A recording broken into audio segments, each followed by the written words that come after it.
오늘은 교회력으로는 종려주일입니다. 예수님께서 나귀를 타고 예루살렘에 입성하신 그날을 기념하는 날이 종려주일이고, 이 종려주일을 시작으로 해서 일주일간을 고난주간이라고 합니다.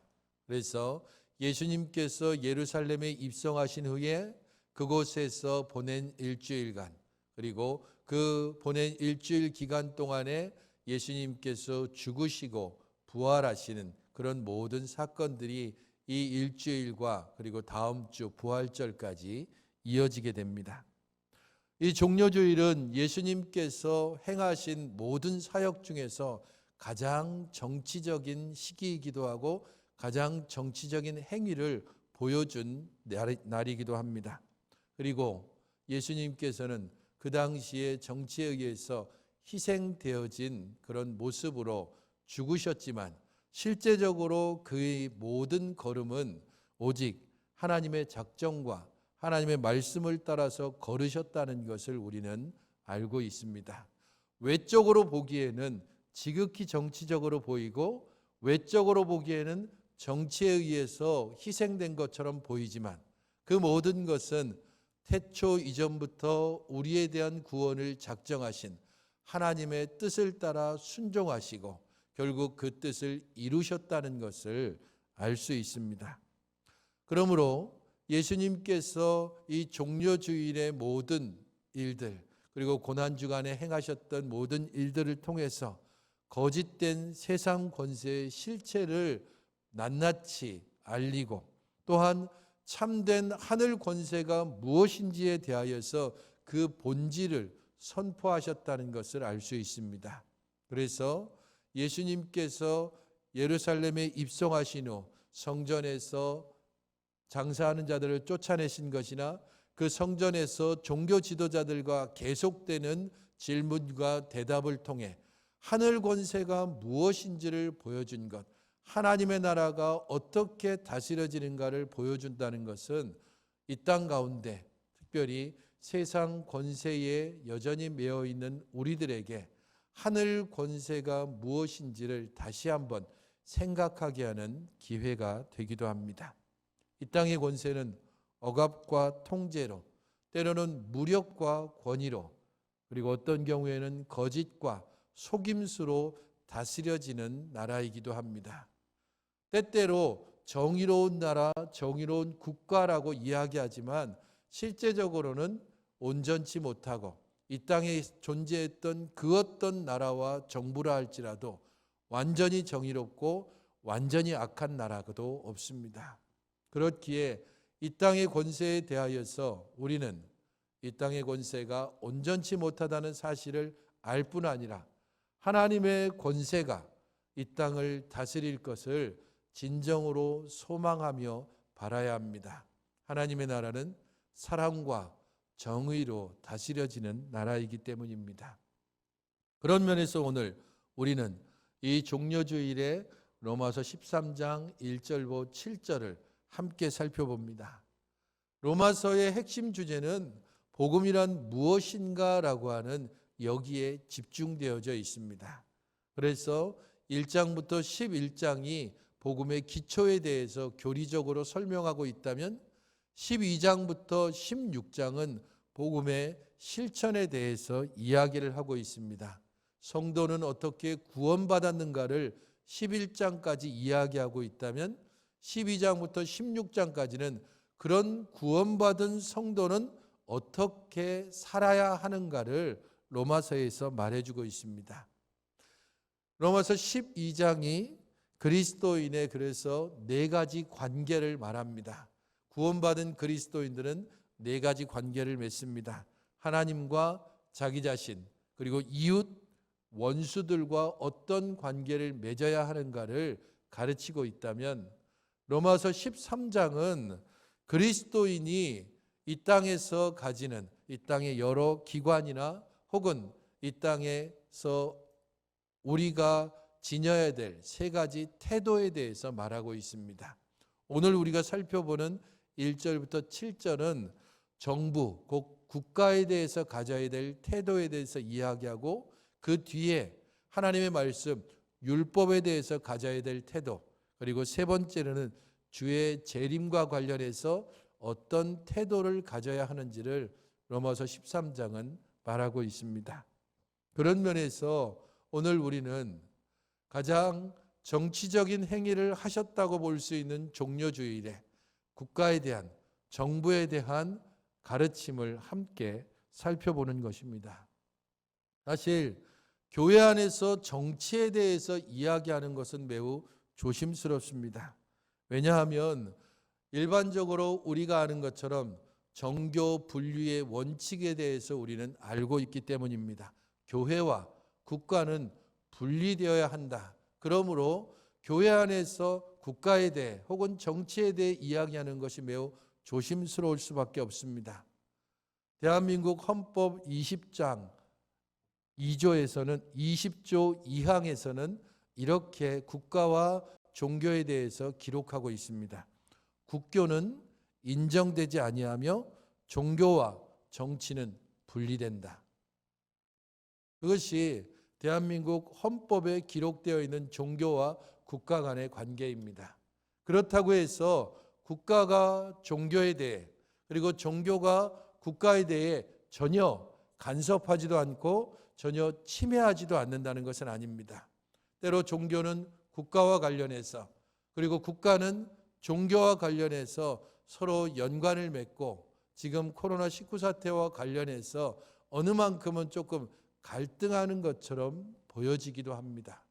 그러므로 교회 안에서 국가에 대해서 바른 인식과 성경은 어떻게 국가에 대해 그리스도인들이 바른 태도를 지녀야 하는지를 함께 배워야 하는 것입니다. 그런 면에서 로마서 13장 1절로 7절은 때때로 잘못 해석되어져 왔습니다. 국가에 대해서 복종하라, 모든 권세에 복종하라라고 하는 이 뜻을 침묵해라 혹은 가만히 있어라라고 해석해 온 경향이 있습니다. 하지만 이것을 단순히 침묵하거나 혹은 가만히 있어야 된다라고 해석하는 것은 너무도 자기 중심적인 해석입니다. 때로 이것을 독재 정부가 이 구절을 인용해서 교회로 하여금 정부에 대해 아무도 말도 하지 못하도록, 그리스도인조차도 정부의 잘못된 것들을 잘못되었다고 말하지 못하는 도구로 활용하기도 했기 때문입니다.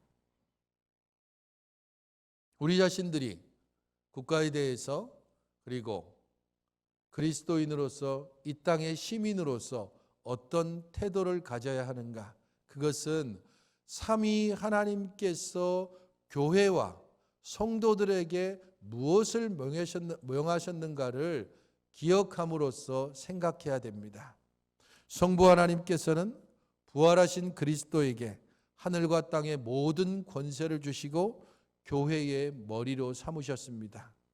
성자 하나님께서는 그의 제자들에게 마지막 승천하시기 전에 모든 족속으로 제자를 삼아서 내가 가르친 모든 것을 명하도록, 그리고 본을 보이도록 가르쳐 주셨습니다.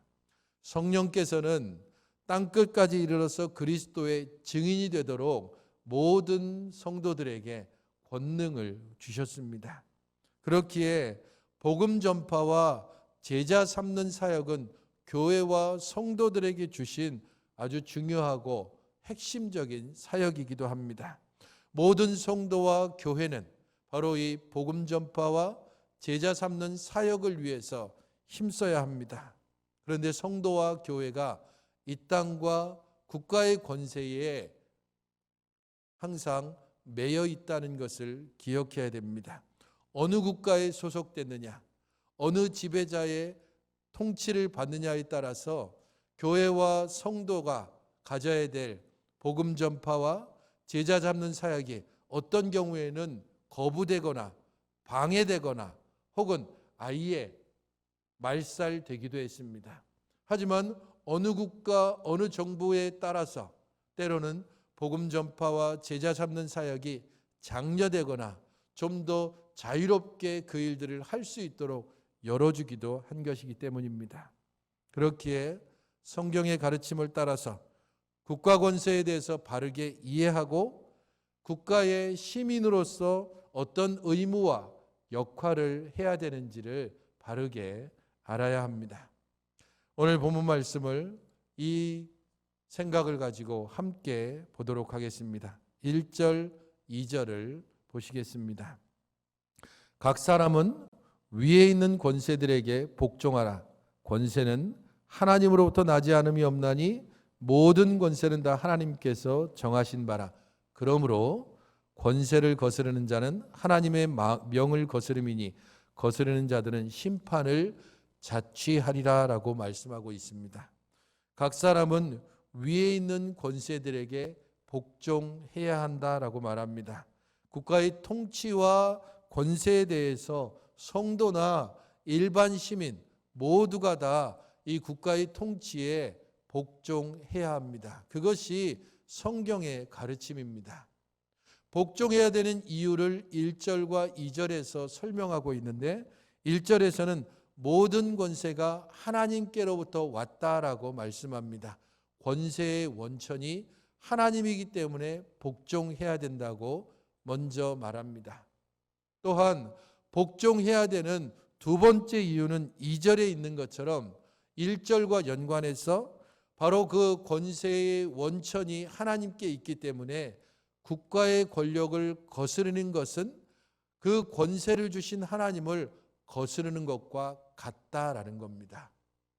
그런 면에서 복종한다라고 하는 이 단어는 권세 밑으로 들어간다라는 의미가 있습니다. 그렇기에 권세의 원천인 하나님의 질서에 순종한다는 의미에서 국가 권세에 복종해야 한다는 겁니다. 이후에 나오는 본문에서는 국가의 권세가 하나님께 받은 사역과 동일하다라고 하는 사실을 계속해서 말해줍니다. 4절을 보십시오. 하나님의 사역자가 되어 내게 선을 베푸는 자다라고 말합니다. 4절 후반절을 보게 되면 하나님의 사역자가 되어 악을 행하는 자에게 진노하심을 따라 보응한다라고 말합니다. 6절에서는 하나님의 일꾼이 되어서 바로 이 일에 항상 힘쓴다라고 말을 하고 있습니다. 이것은 무엇을 말하느냐 하면 대통령이나 국회의원이나 장관이나 경찰이나 모든 국가의 공무원들, 그래서 국가를 섬기는 모든 사람들은 하나님께서 교회를 섬기도록 주신 직분자들, 곧 목사와 교사와 복음전도자, 오늘날로 치면 장로와 집사와 권사, 이런 모든 교회의 직분자들과 마찬가지로 하나님의 사자라고 성경에서는 기록해서 우리에게 전해주고 있습니다. 국가를 위해서 봉직하는 모든 이들이 선하기 때문에 그런 것이 아닙니다. 국가를 위해서 봉직하는 모든 사람들이 악함에도 불구하고 적어도 성경에서 우리를 통해 말씀해 주고 있는 것은 그들을 하나님께서 인정하셨다 혹은 허용하셨다라고 말씀하고 있습니다. 그 인정과 허용이 분명하게 드러나는 부분이 4절에서는 내게 선을 베푸는 자고 악을 행하는 자에게 진노하심을 따라서 보응한다라고 말합니다. 국가의 역할이 선을 격려하거나 혹은 악을 징벌하는 것을 통해서 나타난다라고 말합니다. 그것을 칼의 권세라고 적고 있습니다. 칼의 권세라고 했을 때 이것은 무엇을 말하냐면 국가, 곧 정부는 합법적으로 무력을 사용할 수 있도록 인정된 기관이라는 말입니다. 이것은 사실 매우 무서운 일입니다. 그 정부가 악함에도 불구하고 합법적으로 무력을 사용할 수 있습니다. 그렇게 되면 수많은 사람들이 고통을 당할 수밖에 없습니다. 그 정부가 그래도 어느 정도 선하고 정의로운 정부라면 합법적으로 무력을 사용할 때 그 무력은 약한 자들을 보호하고 그리고 낮은 자들을 바르게 세우는 일들에 사용할 수 있습니다. 강한 자, 권세 있는 자들로부터 보호하는 그런 칼의 권세가 좀 더 낮은 자와 보호받지 못하는 자들을 세워줄 수 있기 때문입니다. 그렇기에 어느 국가, 어느 정부, 어떤 정치인이 세워지느냐에 따라서 때로 약한 자들이 보호받기도 하고 약한 자들이 더 어려운 상황으로 내몰리기도 한다는 것을 기억해야 합니다. 그런 국가와 정부 밑에 있는 시민은 어떤 의무를 가지고 있는가? 3절과 7절에 그 시민의 의무에 대해서 이야기를 합니다. 3절을 여러분 같이 한번 읽어보시겠습니까? 시작.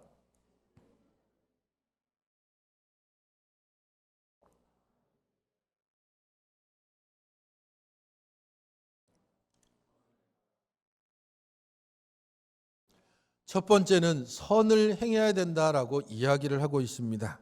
선을 행하는 자는 국가 권력, 곧 칼의 권세를 두려워할 필요가 없습니다.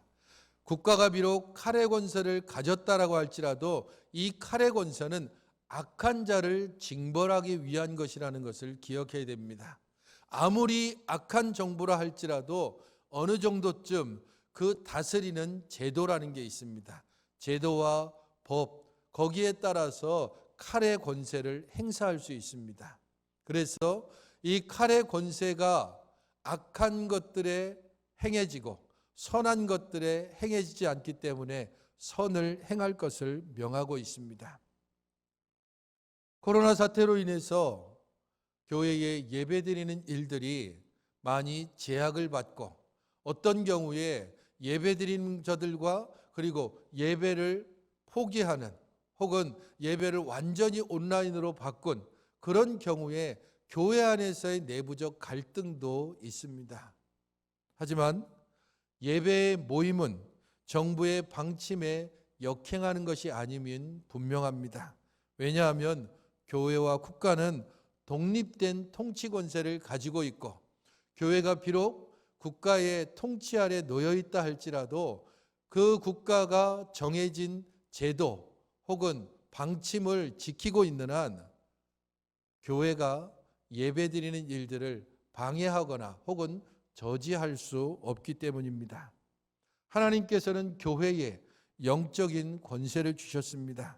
그래서 양심에 따라 하나님을 경외하고 경건함을 가르치는 일들이 교회의 역할입니다.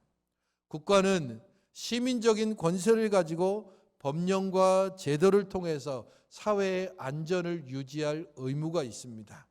그래서 이번 사태와 관련해서 7대 방역 수칙이라는 것이 있고 그것을 제대로 잘 지키도록 교회에 권고하고 교회는 그것을 따라서 지키고 그렇기 때문에 그 지키는 한도 내에서 우리는 함께 모이거나 혹은 예배 처소에서 함께 예배에 참여를 하고 있습니다. 영적인 권세와 시민적인 권세는 곧 교회와 국가는 서로 혼동되거나 침해되어서는 안 됩니다. 혹은 부정하거나 배척해서도 안 됩니다. 그렇기에 교회가 국가 권력을 뛰어넘어서 곧 국가가 정하고 있는 법령이나 혹은 권고나 여러 가지 시행규칙을 뛰어넘어서 자기 자신의 뜻대로만 행하려고 하는 것은 이미 국가 권세를 거스르는 것이고 국가가 영적인 권세, 곧 교회의 본질인 예배와 그리고 복음 전파와 제자 삼는 사역 자체를 그 권세를 통해서 억제하려고 한다면 그것도 또한 국가의 권세를 뛰어넘는 일입니다. 그러므로 우리는 교회의 영적인 권세를 가지고 국가의 권세를 함께 돌아보면서 그 안에서 우리가 누려야 될 그리고 우리가 행해야 될 믿음과 하나님의 명령에 따른 순종을 온전히 감당해야 됩니다. 바로 그것이 7절에서 말하고 있는 두 번째 의무입니다. 7절에서는 모든 자에게 줄 것을 주되 조세를 받을 자에게 조세를 바치고 관세를 받을 자에게 관세를 바치고 두려워할 자를 두려워하며 존경할 자를 존경하라라고 말하고 있습니다. 조세와 관세, 그것은 국가 운영의 기반입니다. 모든 시민은 책임과 의무를, 조세를 납부하고 우리나라 같으면 국방의 의무를 다하고 그런 식으로 권리도 있고 의무도 있습니다. 그 모든 것들을 온전히 감당하는 것을 통해서 국가가 운영되고 유지되도록 협조해야 됩니다. 국가는 그것을 받아서 시민이 제대로 생활할 수 있도록 책임을 다하고 있습니다. 바울이 로마서를 썼던 로마 시대, 그때 당시에 로마는 도시를 건설하고 그 도시를 건설하면 가장 먼저 하수도 시설과 그리고 상수도 시설을 투자했습니다. 하수도 시설은 위생을 위해서 하는 것이고 상수도 시설은 가장 필요한 일상을 위해서 물을 공급하는 시설을 가장 먼저 착수하게 됩니다. 특별히 상수도 시설은 세 곳으로 연결이 됩니다. 첫 번째는 부잣집, 두 번째는 공중목욕탕, 세 번째는 공중수도입니다. 상수도관이 이 세 곳으로 연결이 돼서 각각의 곳에서 상수도 물을 받고 생활을 하게 됩니다. 그런데 가뭄이 왔습니다. 그래서 물이 부족합니다. 그러면 그 시 혹은 로마 국가는 어디서부터 가장 먼저 물을 막을까요? 서민이 쓰는 공중수도? 부자나 가난한 자들이 모두 함께 쓰고 있는 공중목욕탕? 아니면 권력을 가지고 있는 부잣집? 셋 중에 어느 것을 가장 먼저 물이 부족할 때 막을까요? 국가라면 뭘부터 막아야 될까요? 당연히 부잣집을 먼저 막습니다. 그것이 로마 제도의 운영 원칙입니다. 부잣집을 먼저 막고 그래도 물이 부족하면 그 다음에 공중 목욕탕을 막고 가장 마지막에 끝까지 사수하는 게 일반 서민들이 운영하는 공중 수도입니다. 그것을 마지막까지 지켜줍니다. 그게 최소한의 국가의 운영 원칙이기 때문입니다. 그러므로 우리 자신들이 국가의 의무를 다하고 국가는 거기에 따른 책임을 온전히 다할 때 온 나라가 함께 평안해질 수 있습니다. 이 모든 일을 행하는 데 있어서 특별히 하나의 기준을 우리에게 제시해 주는데 그게 바로 5절에 나옵니다. 5절 후반절에 나오는 것처럼 양심을 따라 할 것이라 라고 하는 말입니다. 일반 시민이 개인의 양심을 따라서 국가의 제도와 방침을 협력하고 순종한다면 성도는 신앙의 양심을 따라서 국가 권력에 복종하며 따라가게 됩니다. 무조건적으로 복종하거나 무조건적으로 추종하는 것은 옳지 않습니다. 그렇기에 하나님의 말씀을 따라서 그리고 우리들의 일반적인 상식과 도덕과 윤리와 그 모든 것을 따른 양심에 따라서 어떤 것은 거부할 수도 있고 어떤 것들은 기꺼이 순종하며 따라가야 하는 것입니다. 성경을 보게 되면 국가 권력에 저항했던 사람들의 이야기들이 곳곳에 등장합니다. 바로의 명령을 거부했던 산파도 있고 느부갓네살의 명을 거역해서 금신상에 절하기를 거부했던 사드락, 메삭, 아벳느고가 있습니다.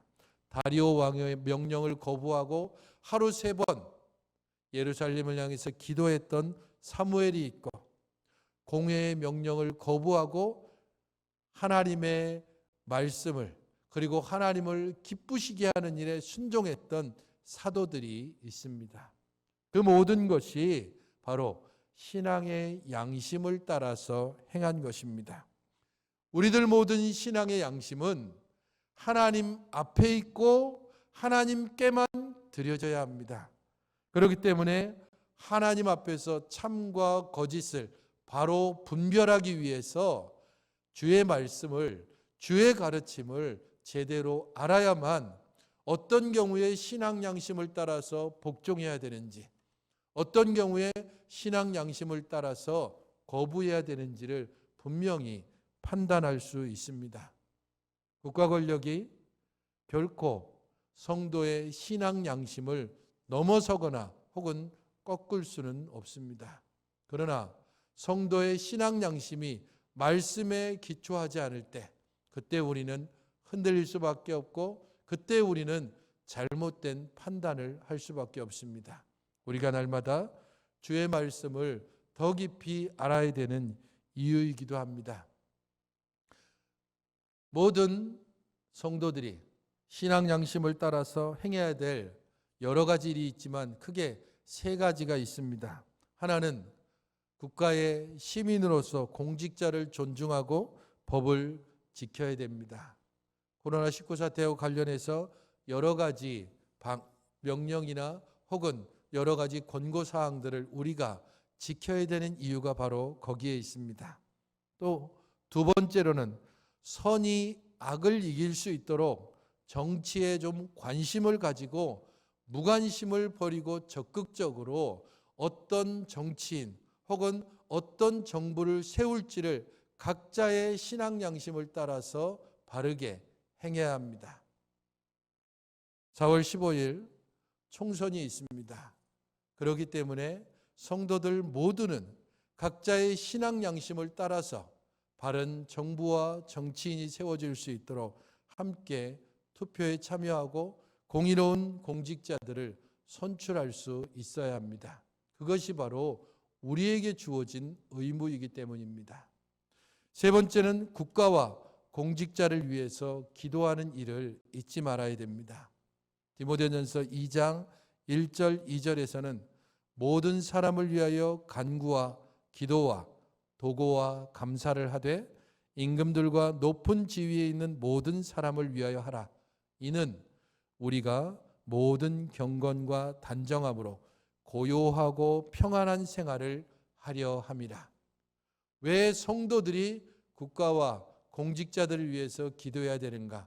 우리의 신앙을 고요하고 평안하고 단정하게 하기 위해서라는 겁니다.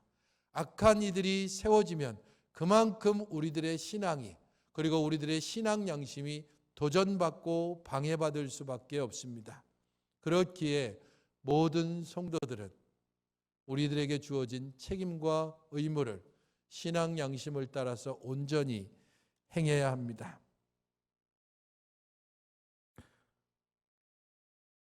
(2011년) KBS 부산 방송국에서 시사인이라고 하는 프로그램이 방영됐는데 그때 주제가 아파트 입주자 대표자 회의의 부정부패입니다.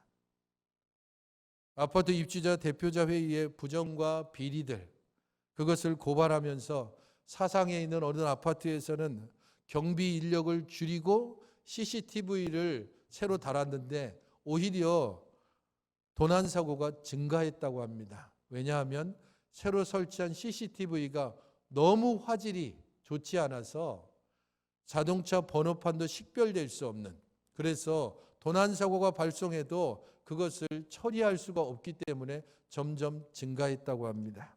아파트 베란다의 창을 바꾸는 일이 실제 계산해 보면 2억 3억밖에 되지 않는데 8억이라고 하는 자금이 소용됐다고 이야기를 하고, 아파트 재개발 보상금이 63억 5천인데 40억 5천으로 줄어들기도 하고, 그런 모든 일들이 아파트 입주민들의 무관심 때문에 벌어진 일이라는 겁니다. 누가 동대표인지 누가 대표인지 아무 관심 없고 그냥 흘러가는 대로 두니까 몇몇 사람들이 담합해서 이런 비리와 부정을 계속해서 저지른다는 겁니다. 그런 가운데 할머니 한 분을 소개하고 있습니다. 남구에 있는 L 아파트라고 나오는데 이름이 고필교 할머니입니다. 이분은 암 수술을 앞두고 있었는데 그 암 수술을 미루고 감사 제출서를 들고 다니면서 아파트 입주민 하나하나를 찾아다니면서 동의서를 받고 있습니다. 설명을 하면서. 왜 그런 일을 하시느냐라고 그렇게 물어보니까 7천 세대가 넘는 사람들을 겨우 몇몇 사람들이 무시하고 제멋대로 행하는 것들에 너무 화가 나서 그랬다라고 말합니다. 그러면서 이분이 했던 말이 아주 명언으로 소개되고 있습니다. 다음으로 한번 보시면 이렇습니다. 그분이 한 말은 이겁니다. 내 밥그릇을 남에게 덜어주는 것과 내 밥그릇을 남에게 빼앗기는 것과는 전혀 다릅니다. 똑같은 내 밥그릇이지만 그 내 밥그릇에서 남에게 내가 덜어주는 것, 그것하고 아예 내 밥그릇을 빼앗기는 것은 전혀 다릅니다. 그래서 저는 내 밥그릇을 좀 지켜서 그것을 다른 사람에게 덜어주기 위해서 이 일을 합니다라고 그렇게 할머니가 이야기하는 것을 방송했습니다. 모든 국가, 그리고 큰 국가 단위가 아니더라도 작은 자치정부 혹은 아주 작은 입주자 대표자 회의일 수도 있고 혹은 어떤 모임의 대표일 수도 있고 그런 모든 것들은 관심을 가지고 스스로 나서고자 하는 사람들을 면면을 좀 살피고 그가 정의로운지 혹은 그가 불의한지 이런 부분들을 제대로 살필 때 그때에 우리의 신앙 양심과 특별히 악한 자들이 악한 일들을 행하지 않도록 스스로 조심하고 그리고 그것을 미연에 방지하는 역할을 할 수 있습니다. 오늘 우리가 가장 정치적인 행동을 하셨던 예수님의 이 종려주의를 맞아서 우리 자신들의 일상을 돌아보며 특별히 다가오는 총선 때 혹시라도 내 한 표를 포기하려고 생각했다면 반드시 여러분들의 신앙 양심을 따라 투표에 함께 참여하시고 그것이 바로 하나님 나라를 이 땅 가운데 이루는 일이라고 하는 사실을 기억하면서 우리 하나님의 주시는 은혜를 따라 그리고 우리 안에 주신 신앙 양심과 말씀을 따라 바른 사람과 정의로운 사람들이 세워질 수 있도록 함께 노력해야 할 것입니다. 정치와 관련해서 특별히 정치 참여와 관련해서 정치 명언이라고 하는 이렇게 검색어를 넣어보니까 여러 많은 글귀들이 좋은 글귀들이 있습니다. 마지막으로 이 부분들을 함께 살펴보면서 말씀을 마치도록 하겠습니다. 플라톤은 이런 말을 했습니다. 정치를 외면한 가장 큰 대가는 가장 저질스러운 인간들에게 지배당한다는 것이다. 그리스의 민주주의를 만들었던 페리클레스는 당신이 정치에 관심을 두지 않는다고 해서 정치가 당신을 자유롭게 두는 것은 아니다. 프랭클린 P. 아담스는 선거란 누구를 뽑기 위해서가 아니라 누구를 뽑지 않기 위해 투표하는 것이다. 히틀러는 이렇게 말했습니다. 사람들이 생각하지 않는 것은 그들을 관리하는 정부에게는 얼마나 행운인가. 어떤 누구도 생각하지 않고 관심 가지지 않고 항의하지 않는 것은 정부에게 행운이라는 겁니다. 제임스 레스터는 모든 정치는 다수의 무관심에 기초하고 있다라고 말합니다. 조지 네이선은 나쁜 관료들은 투표하지 않는 좋은 시민에 의해 선출된다라고 말하고 있습니다. 우리 주님께서 이 땅 가운데 사랑과 정의의 권세를 그의 몸을 드림으로 보여주셨고 이루셨습니다. 그러나 그 나라와 그 통치가 아직 우리에게 완전히 임하지는 않았습니다. 그렇기 때문에 우리들은 힘을 다하여서 그 나라와 그 통치가 이루어지도록 모든 방법을 동원하여 이 땅 가운데서 눈에 보이는 칼의 권세를 가진 정부가 바르게 세워지도록 힘써 노력하고 함께 참여해야 합니다. 그것이 바로 우리에게 주어진 하나님의 명령이고 의무이기 때문입니다. 그 일에 힘쓰고 적극적으로 함께 참여하는 여러분들이 되시기를 주의 이름으로 축원드립니다. 기도하시겠습니다.